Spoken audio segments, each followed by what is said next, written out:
మోకాళ్ల నొప్పులు, gas, gut health వంటి సర్వ రోగాలకు నివారణి అరుణ యోగా ఆముదం.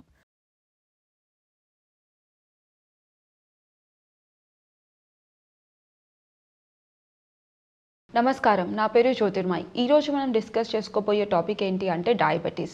సో డయాబెటీస్ ఉన్న వాళ్ళు రాత్రిపూట ఏది తీసుకోవాలి, డయాబెటీస్ ఉన్న వాళ్ళు ఎలాంటి డైట్ అనేది ఫాలో అవ్వాలి. సో డయాబెటీస్ ఉన్న వాళ్ళు ప్రత్యేకంగా మనం చూసుకున్నట్టయితే ఒక పర్టికులర్ డైట్ ఫాలో అవ్వాలంటే ఖచ్చితంగా ఒక డైట్ ఫాలో అవ్వాలి.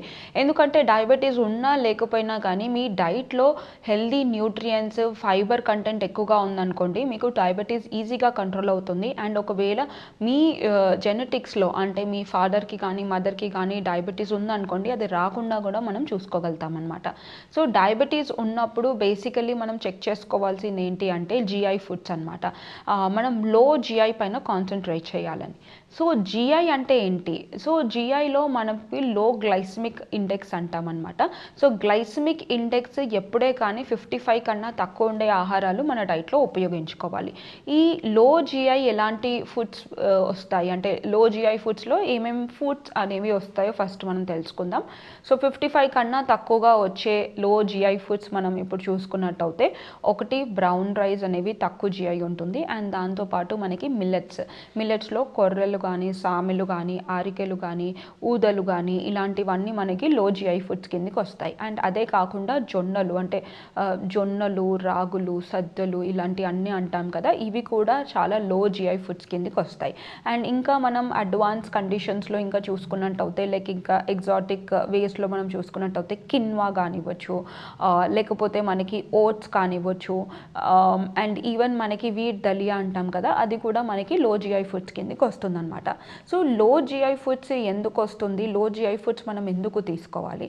ఫస్ట్ థింగ్ ఏంటి అంటే మనం ఏదైతే ఇప్పుడు జనరలీ తీసుకుంటున్నామో లైక్ ఎగ్జాంపుల్ వైట్ రైస్ కానివ్వచ్చు, any kind of maida related items కానివ్వచ్చు, ఇలా మనం తీసుకున్నాం అనుకోండి మన బాడీకి ఎక్కువగా ఫైబర్ కంటెంట్ అనేది ఉండదు. సో వెంటనే తీసుకుంటాము, వెంటనే షుగర్ లెవెల్స్ రిలీజ్ అవుతుంది. ఇలా రిలీజ్ అయిన వెంటనే ఏమవుతుందంటే షుగర్ లెవెల్స్ వెంటనే స్పైక్ అవుతుంది. సో బ్లడ్ స్ట్రీమ్స్లో మెల్లిగా షుగర్ లెవెల్స్ కనుక రిలీజ్ అయినట్టు అయితే మనకి షుగర్ లెవెల్స్ అంత తొందరగా స్పైక్ అవ్వదు. సో దానికి మనం ఏం చేయాలంటే ఫైబర్ తోటి పేరప్ చేయాలన్నమాట. ఎప్పుడే కానీ లో ఫైబర్ అంటే ఫైబర్ కంటెంట్ ఎక్కువగా ఉండే ఆహారాలు, లో జిఐ ఫుడ్స్ మనం డైట్లో ఇంక్లూడ్ చేసుకుంటామో మనకి షుగర్ మాలిక్యూల్స్ తొందరగా బ్లడ్ స్ట్రీమ్స్లోకి రిలీజ్ అవ్వదు అనమాట. ఈ ఫైబర్ ఆ షుగర్ మాలిక్యూల్స్ వెంటనే రిలీజ్ అవ్వకుండా ఆపేస్తుంది. అలా మనం చేసామనుకోండి మన బాడీకి ఎంతో బెనిఫిట్ అనేది వస్తుంది. ఇలా మన షుగర్ లెవెల్స్ కూడా బాగా కంట్రోల్ చేసుకోవచ్చు. అండ్ లో గ్లైసమిక్ ఇండెక్స్ గురించి చెక్ చేసుకున్నాం. సో మనం కార్బోహైడ్రేట్స్ గురించి చూసుకున్నప్పుడు కాంప్లెక్స్ కార్బోహైడ్రేట్స్ ఇంకా సింపుల్ కార్బోహైడ్రేట్స్ అంటాం. సో సింపుల్ కార్బోహైడ్రేట్సే మన డైట్లో తీసేయాలి అండ్ కాంప్లెక్స్ కార్బోహైడ్రేట్స్ మన డైట్లో ఖచ్చితంగా ఇంక్లూడ్ చేసుకోవాలి. సో కాంప్లెక్స్ కార్బోహైడ్రేట్స్ ఏంటి? సో ఇప్పుడు చెప్పిన ఆహారాలన్నీ కాంప్లెక్స్ కార్బోహైడ్రేట్స్ కిందకి వచ్చేస్తాయి అన్నమాట. సో ఇదే కాకుండా ఇంకా మనం వేరే న్యూట్రియంట్స్ కనుక చూసుకున్నట్టయితే ప్రోటీన్. సో ఈ ప్రోటీన్ అనేది ఎందుకు ఇంపార్టెంట్? చాలామంది దీనిపైనే ఎక్కువగా స్ట్రెస్ చేస్తారు, కంపల్సరీ ప్రోటీన్ మీ డైట్లో ఉండాలని. యాక్చువల్లీ మనం ప్రోటీన్ చూసుకున్నట్టయితే ప్రతి ఒక్క కేజీకి 1 గ్రామ్ చొప్పున ఇవ్వాలన్నమాట. అంటే సపోజ్ మీ బాడీ వెయిట్ 60 కేజీలు ఉందనుకోండి, 60 గ్రాముల ప్రోటీన్ ఖచ్చితంగా మీ డైట్లో ఉండేలాగా చూసుకోవాలి. ఒకవేళ ప్రోటీన్ కనుక మీ డైట్లో మిస్ అయ్యిందనుకోండి ఏమవుతుంది, మన బాడీలో ఇంకా ఎక్కువగా కార్బ్స్ తీసుకోవాలనే ఫీలింగ్ అనేది వస్తుందన్నమాట. సో మీరు ఎక్కువగా కార్బ్స్ తీసుకున్నారనుకోండి ఆబ్వియస్లీ మనకి క్యాలరీ రిక్వైర్మెంట్ పెరుగుతుంది. మనం కార్బ్స్ ఎక్కువగా తిన్నప్పుడు షుగర్ లెవెల్స్ కూడా స్పైక్ అవుతాయి. సో అదే మీరు ప్రోటీన్స్ ఎక్కువగా తీసుకున్నారనుకోండి మనకి ఎక్కువగా తినే అంటే ఆ ఓవర్ ఈటింగ్ అనేది తగ్గుతుంది అనమాట. సో ప్రోటీన్ ఎలా హెల్ప్ అవుతుందంటే ఓవరాల్గా మీ బాడీకి హెడ్ నుంచి టో వరకు లైక్ ఎగ్జాంపుల్ హెయిర్కి కానివ్వచ్చు, నెయిల్స్కి కానివ్వచ్చు, స్కిన్కి కానివ్వచ్చు, బోన్స్, టెండాన్స్, లిగమెంట్స్ ఇలా మనం చూసుకుంటే ప్రతి ఒక్క ఆర్గాన్ ఈవెన్ మన హార్మోన్స్కి ప్రతి ఒక్కటి ప్రోటీన్ అనేది చాలా ఇంపార్టెంట్. ప్రోటీన్ లేకుండా మన బాడీలో ఏ పని జరగదు. సో ఇలాంటి మెయిన్ ఇంపార్టెంట్ ప్రోటీన్ మీ డైట్లో మిస్ అవుతుందంటే ఖచ్చితంగా మీరు ఆలోచించాలి. డయాబెటీస్ ఓన్లీ కార్బోహైడ్రేట్స్ తోటే కంట్రోల్ అవ్వదు, మీరు ప్రోటీన్ అనేది ఖచ్చితంగా ఇవ్వాలి. అండ్ ఇదే కాకుండా ఫైబర్ కంటెంట్. ఫైబర్ అనేది ద మోస్ట్ ఇంపార్టెంట్ అంటాము, స్పెషల్లీ డయాబెటీస్కి. ఫైబర్ అనేది ఎప్పుడైతే మన డైట్లో ఎక్కువగా తీసుకుంటామో మన షుగర్ లెవెల్స్ కంట్రోల్ అవుతుంది. సో ఈ ఫైబర్ ఎక్కడి నుంచి వస్తుంది? ఫైబర్ మోస్ట్లీ మనం ప్రీబయోటిక్ అంటాం, లోపల ఉండే గుడ్ బ్యాక్టీరియాకి ఒక ఫుడ్ లాగా కూడా హెల్ప్ అవుతుంది. సో ఈ ఫైబర్ మనకి న్యాచురల్ ఫుడ్స్లో నుంచి ఎక్కువగా వస్తుంది. లైక్ ఫ్రూట్స్ అండ్ వెజిటేబుల్స్ డైట్లో తీసుకోండి. మీరు తీసుకునే ఆహారంలో ఫస్ట్ ఒక హాఫ్ ప్లేట్ ఫ్రూట్స్ వెజిటేబుల్స్ ఉండేలాగా చూసుకోండి. లేదు నేను ఫ్రూట్స్ అవాయిడ్ చేస్తానంటే అట్లీస్ట్ వెజిటేబుల్స్లో మనకి ఎక్కువగా సాటే చేసినవి లేదంటే పచ్చివి, లైక్ ఎగ్జాంపుల్ క్యారెట్ కానీ, కుకుంబర్, బీట్రూట్, లైక్ ముల్లంగి, ఇలాంటివి చాలా, క్యాప్సికమ్, వైటమిన్ సి కూడా ఎక్కువగా ఉంటుంది, క్యాప్సికమ్ తీసుకోవచ్చు. ఇలా రా వెజిటేబుల్స్ ఎక్కువగా తీసుకున్నారనుకోండి, half of the stomach full అయిపోతుంది, అంటే ఫైబర్ తోటి నిండిపోయి ఉంటుంది. దాని తర్వాత ప్రోటీన్స్, కార్బ్స్ కాంబినేషన్తో మనం తీసుకున్నాం అనుకోండి, డెఫినెట్లీ షుగర్ లెవెల్స్ ఈజీగా కంట్రోల్ అవుతాయి. ఇలాగే మనం బ్రేక్ఫాస్ట్, లంచ్, డిన్నర్లో మనం చేసుకున్నట్టయితే షుగర్ లెవెల్స్ వెంటనే కంట్రోల్లోకి వచ్చేస్తాయి. HbA1c మీకు 8 ఉందనుకోండి, మంచిగా ఒక 2-3 మంత్స్, 3 to 4 మంత్స్ మీరు రెగ్యులర్గా ఇలాగే తీసుకోండి. డెఫినెట్లీ మీకు ఒక 1 పాయింట్ ఆఫ్ HbA1c అనేది తగ్గిపోతుంది అనమాట. సో ఇలా మనం డైట్లో రెగ్యులర్ చేంజెస్ చేసుకుంటూ మనం హెల్త్ని ఇంప్రూవ్ చేసుకుంటూ, దాంతోపాటు కొంచెం ఫిజికల్ యాక్టివిటీ, దాంతోపాటు మన నిద్రని కరెక్ట్ చేసుకొని లైఫ్ స్టైల్ చేంజెస్ అన్ని కరెక్ట్గా చేసుకుంటాము, షుగర్ లెవెల్స్ ఈజీగా కంట్రోల్ అవుతుంది. సో చాలా మందికి వెయిట్ లాస్ జర్నీ కానివ్వచ్చు, డయాబెటీస్ కానివ్వచ్చు, హైపర్ టెన్షన్ కానివ్వచ్చు, ఇలా వివిధ రకాల ప్రాబ్లమ్స్ తోటి బాధపడుతూ ఉంటారు. అందులో మొదటిది ఏంటి అంటే వెయిట్ లాస్. సో బరువు తగ్గాలి, దాంతోపాటు నా షుగర్స్ మెయింటైన్ అవ్వాలి, హైపర్ టెన్షన్ కూడా మెయింటైన్ అవ్వాలి, ఇంకా ఎటువంటి ప్రాబ్లమ్స్ రాకుండా ఉండాలంటే రాత్రిలో ఏం తీసుకోవాలనేది చాలామంది కన్ఫ్యూజ్ అవుతూ ఉంటారు. సో బ్రేక్ఫాస్ట్ అనేది మనం ఎలాగో హెల్తీగా తీసుకుంటాం. బ్రేక్ఫాస్ట్ అనేది ద మెయిన్ ఇంపార్టెంట్ మీల్ అని చెప్తాం. ఇందులో ప్రతి ఒక్క న్యూట్రియంట్స్ అనేవి ఉండాలి, కార్బ్స్ ఉండాలి, ప్రోటీన్స్, ఫ్యాట్స్, వైటమిన్స్, మినరల్స్ ఇలాంటివన్నీ ఉండాలి. బట్ అదే మనం డిన్నర్ విషయానికి వస్తే, డిన్నర్ చాలామంది ఏం చేస్తారంటే కొంతమంది నెగ్లెక్ట్ చేస్తారు.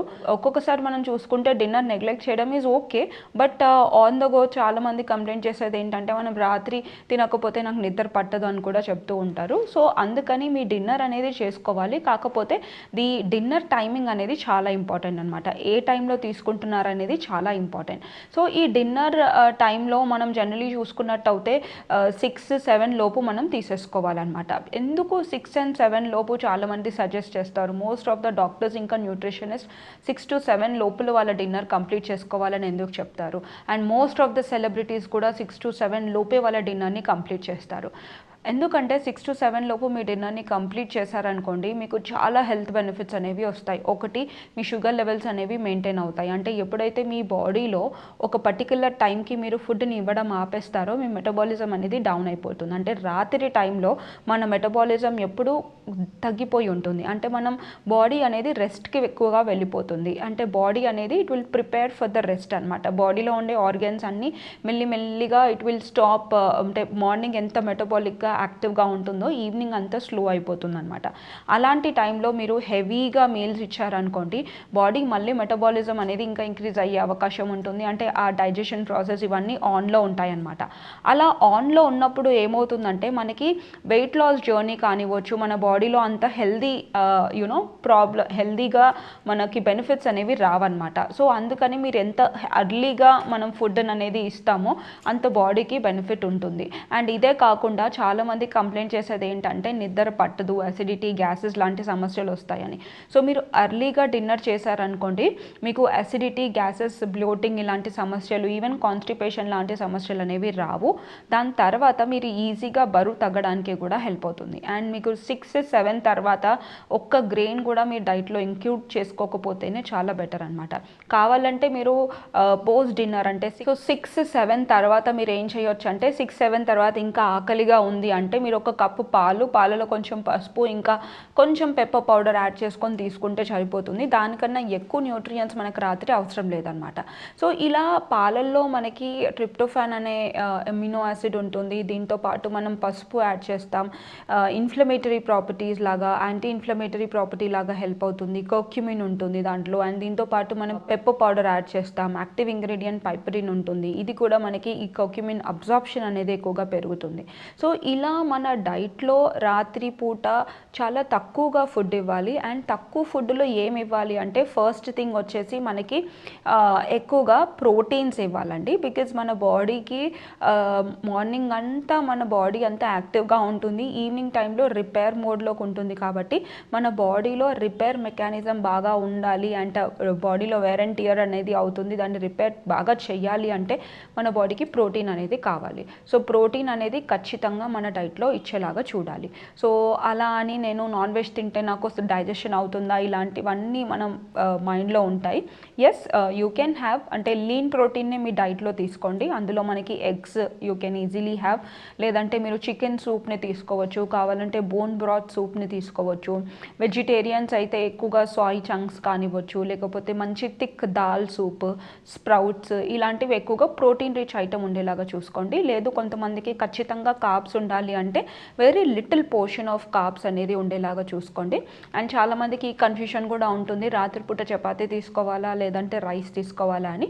మోస్ట్లీ మనం రైస్ని అవాయిడ్ చేస్తేనే బెటర్. బికాజ్ రైస్ ఏంటి అంటే ఎక్కువగా ప్యాలెటబుల్ ఉంటుంది, అంటే ఏ కర్రీలో కలుపుకున్నా కానీ ఎక్కువ తినాలనే ఫీలింగ్ వస్తుంది. అదే మనం 1 లేదా 2 చపాతీలు తింటే కడుపు ఫుల్ అయిపోతుంది అనమాట. సో మీరు 2 కంపేర్ చేసుకుంటే చపాతీ ఈజ్ అ బెటర్. అంటే క్యాలరీ వైజ్ మనం చూసుకున్నట్టు అయితే క్యాలరీ వైజ్ 2 ఆల్మోస్ట్ ఆల్ ఈక్వల్గానే ఉంటుంది. కొంచెం ఫైబర్ కంటెంట్, న్యూట్రియంట్ కంటెంట్ మనకి చేంజ్ అవుతుంది అనమాట. అంటే వైట్ రైస్లో ఫైబర్ తక్కువగా ఉంటుంది, ఇంకా నార్మల్ చపాతీలో ఫైబర్ కంటెంట్ ఎక్కువగా ఉంటుంది. సో ఫైబర్ కంటెంట్ ఎక్కువగా ఉంటుంది కాబట్టి you can go with wheat and wheat related products మనం తీసుకోవచ్చు. జొన్న రొట్టె, రాగి రొట్టె ఇలాంటివి, మిల్లెట్స్ కూడా ఉపయోగించుకోవచ్చు. But very little portion of carbs తీసుకోవాలి. మిగతా పోర్షన్ మనం చూసుకున్నట్టయితే you should take more of protein, ఇంకా వైటమిన్స్, మినరల్స్ తీసుకుంటే బాడీకి ఎంతో బెనిఫిట్ వస్తుంది. సో ఇప్పటి నుంచి డిన్నర్ని ఎర్లీగా ప్రిపేర్ చేయండి, బాడీకి కావాల్సిన న్యూట్రియంట్స్ అన్ని రెగ్యులర్గా ఇవ్వండి. సో వెయిట్ లాస్ అనగానే మనం ఫస్ట్ ఏం చేసుకోవాలంటే మనం తీసుకునే డైట్లో ఏమేమి ఉంటున్నాయి అంటే మనం బాడీకి కావాల్సిన ఇంపార్టెంట్ న్యూట్రియంట్స్ ఇస్తున్నామా లేదా అనేది చాలా ఇంపార్టెంట్. ఒకవేళ మీరు కనుక అన్ని న్యూట్రియంట్స్ కనుక ఇచ్చినట్టు అయితే బాడీ ఈజీగా వెయిట్ లాస్ అవ్వడానికి ఎంతో హెల్ప్ అవుతుంది అనమాట. ఒకవేళ మీ డైట్లో కావాల్సిన న్యూట్రియంట్స్ అనేవి తగ్గిపోతాయి, స్పెషలీ అందులో ప్రోటీన్స్ అండ్ దాంతోపాటు మనకి గుడ్ ఫ్యాట్స్ అనేవి తగ్గిపోతే జనరలీ మనకి వెయిట్ లాస్ అనేది కరెక్ట్గా ఉండదు అనమాట. సో ఇలా హెల్దీ వేలో బరువు తగ్గాలి అండ్ తొందరగా బరువు తగ్గాలి ఏదన్నా డైట్ ఉంది అంటే ఎస్, కొన్ని డైట్స్ ఉన్నాయి. అలా మీకు తొందరగా బరువు తగ్గడానికి కూడా హెల్ప్ అవుతుంది. అందులో 7 days మనం జనరలీ జిఎం డైట్ అంటాము. ఇది 7 days ఉంటుంది. జిఎం డైట్ అనేది ఫాలో అవ్వచ్చు. ఈ జిఎం డైట్లో ఎక్కువగా మనకి ప్రోటీన్స్ అనేవి చాలా తక్కువగా ఉంటాయి. ఎక్కువ మట్టుకి వెజిటేబుల్స్ అండ్ ఫ్రూట్స్ పైన ఈ డైట్ అనేది డిపెండ్ అవుతుంది. మన బాడీ డిటాక్సిఫికేషన్కి కూడా బాగా హెల్ప్ అవుతుంది. కానీ ఇది ఒక వెల్ బ్యాలెన్స్ డైట్ అనేది కాదనమాట. ఒక షార్ట్ కట్లో మనం వెయిట్ లాస్ జర్నీ అచీవ్ చేసుకోవాలి అన్నప్పుడు ఇలాంటి డైట్స్ ఒక 7 days మీరు కంటిన్యూగా యూస్ చేస్తే ఒక 2 to 3 kgs అనేది ఈజీగా తగ్గొచ్చు. కానీ మనకి నీరసం, అలసట కొంతమందికి ఉంటుంది. సో ఇలాంటి డైట్స్ అనేవి అందరికీ సెట్ అవ్వవన్నమాట. అండ్ ఇంకొక డైట్ మనం చూసుకున్నట్టు అయితే high fats and low carb diet అంటాము. So high fat, low carb diet అనేది చాలా హెల్ప్ఫుల్ అవుతుందండి. అంటే తొందరగా బరువు తగ్గడానికి చాలా బెస్ట్ వే అని చెప్పొచ్చు. ఎందుకంటే మనం ఇక్కడ కార్బోహైడ్రేట్స్ అనేవి చాలా తక్కువగా పెడుతున్నాం, అంటే లో కార్బ్స్ అనేవి మనం ఇస్తున్నాం అనమాట. ఎప్పుడైతే మన బాడీకి కార్బోహైడ్రేట్స్ లేదా షుగర్స్ అనేవి చాలా తక్కువగా ఇస్తున్నారు అనుకోండి, డెఫినెట్లీ మనకి ఫ్యాట్ బర్నింగ్ అనేది ఎక్కువగా ఉంటుంది. అండ్ మనకి మెయిన్ సోర్స్ ఆఫ్ ఎనర్జీ ఇక్కడ ఫ్యాట్స్ ఇంకా మనకి ప్రోటీన్స్ నుంచి వస్తుందన్నమాట. సో అలాంటి లో ఫ్యాట్, హై ఫ్యాట్ అండ్ దాంతోపాటు లో కార్బ్స్ డైట్ అంటే కార్బోహైడ్రేట్స్ అనేవి తక్కువగా ఉండి అండ్ దాంతోపాటు మనకి ప్రోటీన్స్ ఇంకా ఫ్యాట్స్ అనేవి ఎక్కువగా ఇవ్వాలన్నమాట. ఇలా ఇచ్చారనుకోండి మనకి చాలా మట్టుకి వెయిట్ లాస్ తొందరగా అచీవ్ చేయడానికి హెల్ప్ అవుతుంది అనమాట. అండ్ దీన్నే మనం కొన్ని స్టేజెస్లో మనము కీటోసిస్ అని కూడా అంటాము. అంటే మన బాడీ మెల్లిమెల్లిగా కీటోన్ బాడీస్ కూడా ప్రొడ్యూస్ చేస్తుంది ఎప్పుడైతే మనం వెరీ లో కార్బ్స్ ఫుడ్స్ మనం డైట్కి ఇస్తాము. సో ఈ 2 డైట్సే కాకుండా మనకి ఇంటర్మిటెంట్ ఫాస్టింగ్ అంటాము. అంటే లాంగ్ రన్లో మీరు తొందరగా బరువు తగ్గాలి అండ్ ఎక్కువ రోజులు కూడా నేను బరువు తగ్గుతూనే ఉండాలి అన్నప్పుడు మనం ఈ ఇంటర్మిటెంట్ ఫాస్టింగ్ మార్నింగ్ని ఆప్ట్ చేసుకోవచ్చు. మన పాతకాలంలో చూసుకున్నట్టయితే చాలామంది ఓన్లీ 2 మీల్స్ డే పైన డిపెండ్ అవుతూ ఉంటారు. 2 మీల్స్ డే ఏంటి అంటే ఎర్లీ మార్నింగ్ ఒక బ్రేక్ఫాస్ట్ లేదా బ్రంచ్ లాగా ఎక్కువగా హెవీ ఫుడ్ తీసేసుకుంటారు, మళ్ళీ అదే ఈవినింగ్ తీసుకుంటారనమాట, మధ్యలో ఏది తీసుకోరు. సో ఇలా మనం డైట్ అన్నా చేయొచ్చు. ఇంటర్మిటెంట్ ఫాస్టింగ్లో చాలా డైట్స్ ఉన్నాయి. సో ఇంటర్మిటెంట్ ఫాస్టింగ్లో మీకు నచ్చిన డైట్స్ ఏదైనా యూ కెన్ ఈజీలీ ఆప్ట్ అనమాట. సో ఇంటర్మిటెంట్ స్టేజెస్లో స్టార్టింగ్ మీరు ఎక్కువ ఫాస్టింగ్స్ ఇలాంటివన్నీ మీకు ఇష్టం లేదు అని అన్నప్పుడు starting you can try for 12 hours eating window and 12 hours feeding window అనమాట. సో ఫాస్టింగ్ విండో అనేది 12 hours ఉంటుంది, ఈటింగ్ విండో అనేది 12 hours ఉంటుంది అనమాట. సో ఇలా 12:12 hours మనం చేసామనుకోండి, అది మన బాడీకి అలవాటు అవుతుంది. దాని తర్వాత later on you can again go with an other kind of ఈ విండోస్ ఏదైతే ఉన్నాయో అది చేంజ్ చేసుకోవచ్చు అనమాట. దెన్ మనకి 16:8 విండోస్ ఉంటుందన్నమాట. 16 hours ఫాస్టింగ్ ఉండాలి, 8 hours మనం ఫీడింగ్ విండో ఉంటుందన్నమాట. అంటే మీరు ఏదైతే టైంకి మార్నింగ్ స్టార్ట్ చేస్తారో ఎవ్రీడే అదే టైంకి ఈటింగ్ స్టేజ్ అనేది స్టార్ట్ చేయాలి, మళ్ళీ ఎండింగ్ లాస్ట్ మీల్ కూడా అదే టైంకి కంప్లీట్ చేయాల్సి ఉంటుంది. ఇదంతా 8 hours లోపలే తినేయాలి. ఇలా మీరు చేస్తున్నారు అనుకోండి కూడా తొందరగా బరువు తగ్గడానికి కూడా హెల్ప్ అవుతుంది. ఇలాగా మనం చెప్పుకుంటూ పోతే there are n number of diets అనేది మన డైట్లో ఉపయోగించుకోవచ్చు. బట్ ఏ డైట్ మనం తీసుకున్నా కానీ ఇట్ ఈస్ వెరీ హెల్దీ వేలో ఉండాలన్నమాట. సో ఓన్లీ షార్ట్ కట్లో మనం వెయిట్ తగ్గాలి అని అనుకున్నప్పుడు షార్ట్ కట్లో యూస్ చేసినప్పుడు ఓన్లీ కొన్ని రోజుల వరకే మనం ఆ వెయిట్ లాస్ని అచీవ్ చేసుకోగలుగుతాము. దాని తర్వాత మనం ఏం చేస్తామంటే again we will go for మళ్ళీ అదే వెయిట్కి పుట్ ఆన్ అయిపోతాం అనమాట. సో హెల్దీ వేలో మన డైట్లో ఉండాలి, హెల్దీ వేలో మనం అచీవ్ చేసుకోవాలి అంటే you have to go with healthy weight loss డైట్లో బ్యాలెన్స్ డైట్ అనేది మెయిన్ ఇంపార్టెంట్ అనమాట. ఇలా మనం డైట్ని అచీవ్ చేసుకోవాలంటే ఓన్లీ డైట్ అనేది ఓన్లీ మెయిన్ ఇంపార్టెంట్ కాదనమాట. దీంతో పాటు మనకి ఎక్సర్సైజెస్ ఇంపార్టెంట్. ఎక్సర్సైజెస్తో పాటు మంచి నిద్ర అనేది ఇంపార్టెంట్. లైఫ్ స్టైల్ చేంజెస్ అనేది ఖచ్చితంగా ఉండాలన్నమాట. సో లైఫ్ స్టైల్ చేంజెస్తో పాటు ఎక్సర్సైజెస్ అండ్ మనం తీసుకునే డైట్ ఇలాంటివన్నీ కరెక్ట్గా ఉంటే వెయిట్ లాస్ జర్నీ అనేది బాగా అవుతుంది అనమాట.